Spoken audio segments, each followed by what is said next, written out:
mukoma. Samuti china soko. Samuti zvongopererepo paya patangomona achinamata here paya. By this time anogona kunge apedza kunamata. Ngatimbomupindire futi mumba make. But anga achitonamata zvisirious here paya. Anoenda kuchechi here paya. Soko wamuzive. Anongogara akapfeka zvichena kazviwaiti izvi. Saka pamwe mupostori. But anga achitonamata kapo paya zvechokwadi. Unonzwa akapureya kaya tichitonamatirwa uchiswa mupureya. Adatoti tokomborerwawo wangu. Ngatipinde imomo. Thingi apedza. Haiwa. Mukomana muningana again. Varikuda kutauya munawo. Havasi kundibhiliva akapureya kanga nanjirawo vakake.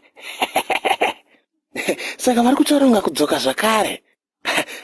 Dai vambomira. Handina kana keshi inini. Dai wanepi zvinhu zvakatooma kudai so. Purugwa rangu rikutodonha. Kana bhandi ratotsemukawo nekuonda. Bhutsa dzichatokwane nekuonda. Dzahombe. Ndakutoonda pamba panapa. Tuda mari iyoyo. Tuda mari iyoyo. Ngambobhadharawo 3 months asingabhadhare. But uri right. Saka watodii manje. Kuti akamona achiri kunamata manje. Ipapo ndo panonetsa manje. Bozi munhu anenge achicommunicate nadead god wake. This time takamona achinamata mukoma. Takutongomusumudza. Tomubvunza mari yedu. Akasumuka. Haiwa zvanyanya. Okay, handei. Alright. Handei imomo, handei. Wakudzoka.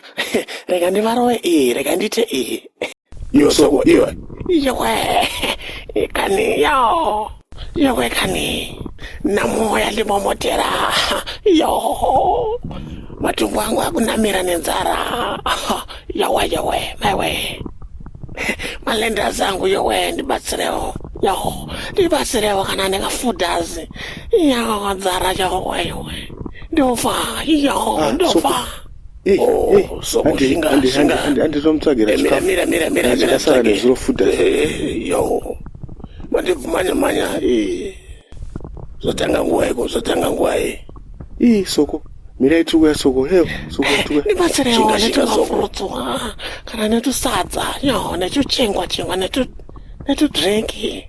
Yes, yowe. Ndibatsirewo yo. Please, yo. Baba mane patchkoro. Baba mane patchkoro. Baba mane papiro. Nigga, birwa, utseng, nigga, chema, mawe.